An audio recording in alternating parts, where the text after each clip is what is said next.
వెస్టీజ్ని కెరియర్గా start చేసిన. ఏదో part టైమ్గా అంటే ఏదో జస్ట్ తమాషా టైంపాస్కి నేను బిజినెస్ బిల్డ్ చేయలేదండి. సో నేను మా అప్లైన్ అడిగేవాడిని, సార్ ఎట్లా చేయాలి బిజినెస్ ఎట్లా చేయాలన్నప్పుడు ఆయన ఒకటే చెప్తుండే, ఒకవేళ నువ్వు జాబ్ చేస్తే ఎట్లా బిజినెస్ బిల్డ్ చేస్తావు, నువ్వు ఎట్లా జాబ్కి వెళ్తావు, ఏ విధంగా టైంకి వెళ్తావు, ఏ టైంకి రిటర్న్ వస్తావు. సో అదే విధంగా ఒక 6 నెలలు కంటిన్యూ అయ్యే వెస్టీజ్ని నీ లైఫ్ అంతా సెట్ అయిపోతుంది ఇందు లోపల అని.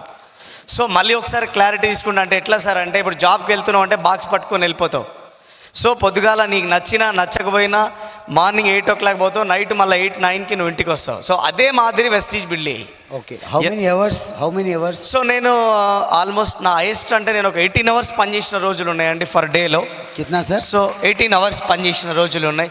సో మార్నింగ్ రోజు అమ్మ బాబోయ్. సో నేను silver director to diamond director అయిపోయినానండి. Diamond director to crown director just నేను 22 daysలో నేను silver director to diamond director complete అయిపోయింది నాది.